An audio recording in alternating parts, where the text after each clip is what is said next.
اللہ تقسطوا فی الیتامی، یتیم لڑکیوں سے نکاح کر کے انصاف نہ کر سکو گے، تو پھر جو عورتیں تمہیں پسند ہے ان میں سے دو دو تین تین چار چار تک سے نکاح کرو، فانکحوا ما طاب لکم من النساء مثنی وثلاث ورباع، تو یہ تعداد آگی دو دو تین تین اور چار چار، فإن خفتم اللہ تعدلوا، فإن خفتم اللہ تعدلوا، لیکن اگر تمہیں اندیشہ ہو کہ انصاف نہیں کر سکو گے، عدل نہیں کر سکو گے، تو پھر کیا ہے، فواحدۃ، وہی اصولی بات آ گئی، تو پھر ایک ہی عورت سے نکاح کرو، فواحدۃ۔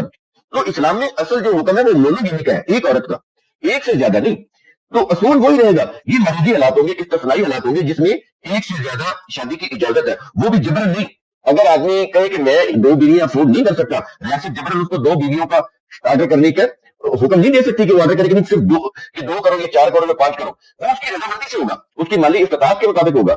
تو قرآن کریم نے تو واضح کر دیا ہوگا کہ اصل جو چیز ہے وہ ایک ہی نکاح ہے، ایک ہی شادی ہے، باقی تو مجبوری کے حالات ہے، اس میں دیکھا جائے گا کہ دو سے معاملہ ہوتا ہے، تین سے ہوتا ہے، چار تک ہی قید لگائے، چار سے اوپر نہیں، کیونکہ اس سے اوپر تو انسان کی بس میں نہیں ہے نا، اس لیے یہاں تک بھی چار تک کا کہا گیا، چار سے زیادہ نہیں، اور وہ بھی معروضی حالات میں، استثنائی حالات میں، آرڈر نہیں ہے، اجازت ہے، انتظامی لیول کی بات ہے، یہ چیزیں آپ نے سمجھنی۔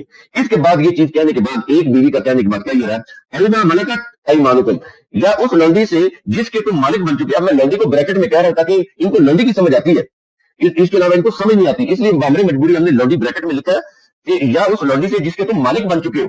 پیچھے لفظ کیا ہے، سن کی وہ نکاح کرو، تو نکاح کی بات ہو رہی ہے نا۔ اب یہ دیکھیں لونڈی تو بنا چکے نا وہ عرب کے لوگ اس قرآن نازل ہونے سے پہلے، اب جب یہ حکم دیا جا رہا ہے تو اب یہ کہا جا رہا ہے کہ اب اگر تم نے ان کو رکھنا ہے نا، ان کو رکھنا ہے، سن کی وہ نکاح کرو ان سے، اسی لونڈی سے جس کو تم نے لونڈی بنا کے رکھا ہوا ہے۔ پیچھے حکم آ رہا ہے فن کی کا، یہ جو فن کی ہے نا یہ حکم ہے قرآن کا باقاعدہ۔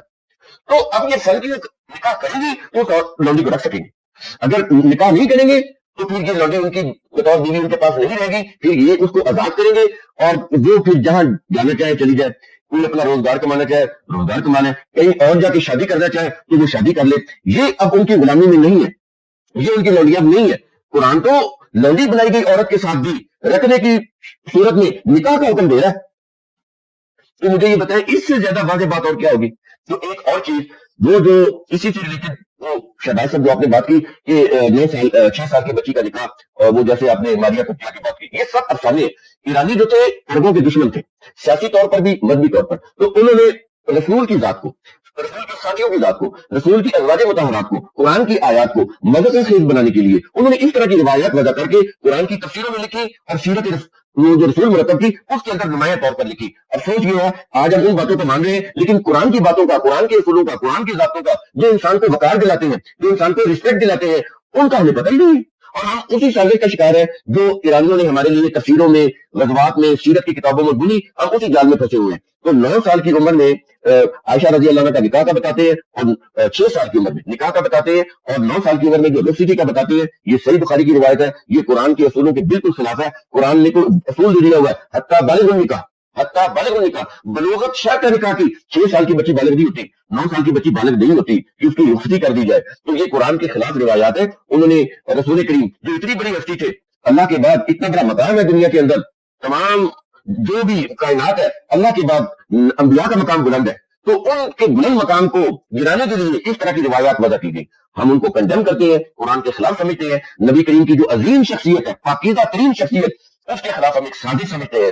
تو ان روایات سے ہمیں بچنا چاہیے۔ بہت شکریہ سر، بہت اچھے طریقے سے آپ نے ایلیبوریٹ کیا سارے معاملے کو، آیت کو بہترین طریقے سے آپ نے ایکسپلین کیا۔ اچھا سر، جو میں سمجھ پایا ہوں وہ یہ ہے کہ یہ جو ملحدین جو یہ اس قرآن پاک اس طرح کی آیات کو لے کر جو پروپیگنڈا کرتے ہیں کہ اسلام میں لونڈی جائز ہے، بغیر نکاح کی کسی عورت کے ساتھ جمع کرنا، سیکس کرنا جائز ہے، تو یہ سراسر ایک الزام ہے، سراسر ایک بہتان ہے، اور اس کا حقیقت سے کوئی تعلق نہیں ہے۔ قرآن میں تو لفظ سرے سے لونڈی لفظ موجود ہی نہیں ہے، یعنی عربی کا کوئی ایک لفظ ایسا نہیں ہے جس کا ترجمہ آپ لونڈی کر سکیں، بلکہ وہ ایک اصطلاح استعمال کرتا ہے قرآن، ما ملکت ایمانکم، ایمان، ما ملکت ایمان، جن کے مالک ہوئے تمہارے دائیں ہاتھ۔ جی جی بالکل، تو یہ ایک اصطلاح استعمال کرتا ہے۔ ایک اور چیز کی میں وضاحت کر دوں، یہ عربوں کا محاورہ ہے، ایمانکم یہ عربوں کا محاورہ ہے، اور یہی لفظ آخرت میں جو نامہ مال جن کے دائیں ہاتھ میں پکڑایا جائے گا نا، ان کو بھی ان کے لیے بھی یہی لفظ استعمال کیا گیا ہے۔ یہ دائیں ہاتھ برکت کی وہ علامت سمجھتے تھے، کیونکہ دائیں ہاتھ دینے والا ہوتا ہے۔ عربوں کے ہاں یہ محاورہ استعمال ہوتا ہے کہ دائیں ہاتھ دینے والا ہوتا ہے، تو آپ کے یہ جو دائیں ہاتھ دینے والا ہوتا ہے نا، اس کے نیچے جو 10 نگر ہوتے ہیں، وہ آپ کے ملازم بھی ہو سکتے ہیں، وہ آپ کی بیوی بھی ہو سکتی ہے، وہ آپ کے بہن بھائی بھی ہو سکتے ہیں، آپ کسی ادارے کے سربراہ کو آپ کے ملازمین بھی ہو سکتے ہیں، آپ کے گھریلو ملازمین بھی ہو سکتے ہیں. یہ آپ کا جو دایاں ہاتھ ان کو دینے والا ہوتا ہے. آپ ان کے مالک ہوتے ہیں، ان کے رسپانسبل ہوتے ہیں ان کے اخراجات پورا کرنے کے. یہ اربوں کا بڑا خوبصورت محاورہ ہے. جی، بہت اچھے طریقے سے آپ نے اس محاورے کو بھی آپ نے ایکسپلین کیا. تو سامعین، آپ نے دیکھا کہ کس طرح ایک محاورے کو ایک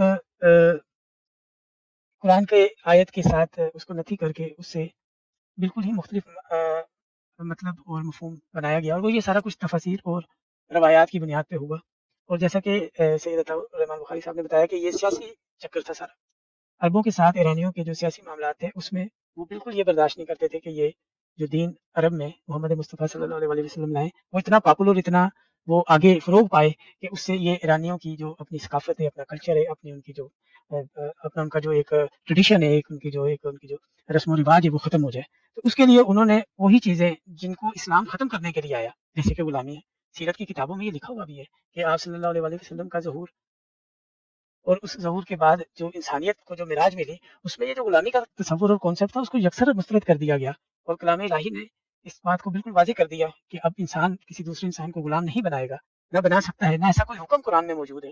لیکن ہماری بدقسمتی کہ اسلام جو ہائی جیک کر لیا گیا اور اس میں ایسی روایات ڈال کر ایسے مطالب اور ایسے مفہوم تیار کیے گئے جس سے آج مستشرقین اور مخالفین اور اسلام دشمن وہ بار بار پروپیگنڈا کر کے یہ پاگل کراتے ہیں کہ اسلام میں 4 شادیاں جائز ہیں، اسلام میں عورت کو کم درجے پہ رکھنا جائز ہے، اسلام میں عورت کو لونڈی بنا کر اس کے ساتھ سیکس کرنا جائز ہے. اور پھر معتبر ہستیوں کا سہارا لے کر ان سے منسوب کر کے واقعات کو اس طرح قرآن پاک کے حاشیے سے پھر متن تک کے اندر بریکٹس کی شکل میں اس کو ڈال دیا گیا کہ ایک عام سادہ قاری کو ایسا ہی لگتا ہے کہ قرآن میں یہ باتیں موجود ہیں. تو سامعین، آپ نے جیسا کہ دیکھا ہمیں قرآن پاک کے اوپر غور و فکر کرنا چاہیے. جب تک ہم ان روایات سے، جب تک ہم ان حدیث کی کتابوں کے ذریعے سے قرآن کو پڑھنے کی کوشش کریں گے تو ہمارے یہ کانسیپٹ کبھی بھی کلیئر نہیں ہوں گے.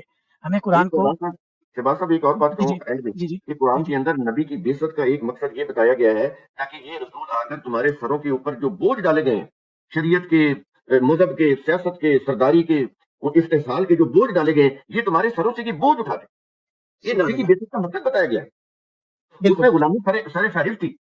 جی جی، قبل از اسلام جس طرح کی جہالت تقریباً تمام مذاہب میں اور تمام معاشروں میں پائی جاتی تھی، اس سب کا رد قرآن پاک کرنے کے لیے نازل ہوا. تو ہم قرآن سے جڑ کر ہی قرآن کے اصل پیغام تک پہنچ سکتے ہیں. اگر ہم ان روایات کا، ان کتابوں کا، ان تفاسیروں کا سہارا لیں گے تو ہم کبھی بھی اس حد تک نہیں پہنچ پائیں گے جس کے لیے قرآن پاک میں خود حضور صلی اللہ علیہ وسلم سے یہ قول منسوب ہے کہ آپ کہیں گے روز قیامت کہ اے اللہ، میری قوم نے، میری امت نے اس قرآن کو چھوڑ دیا تھا. سید عطا الرحمن بخاری صاحب کی یہ کہاوت آسان اردو ترجمہ قرآن، یہ ہر گھر ہونا چاہیے. اس میں بہت سادہ سی زبان میں قرآن پاک کا ترجمہ بغیر کسی مسلکی تعصب اور بغیر کسی مسلکی سہاری کے اور تفاسیر اور روایات کے بیساکھی کے بغیر یہ ترجمہ عام فہم ہر گھر کی یہ ضرورت ہے. آپ اس کو بائی آرڈر بھی منگوا سکتے ہیں اور آپ میرے اس چینل کی توسط سے بھی اس کتاب تک، اس ترجمے تک آپ اس کو حاصل کر سکتے ہیں. تو بہت شکریہ سر، ہماری آج بہت اچھی یہ گفتگو رہی. امید ہے کہ سامعین کو، حاضرین کو اس سے بہت استفادہ ہوگا اور وہ قرآن کے اصل پیغام تک پہنچ پائیں گے. بہت شکریہ سر، والسلام.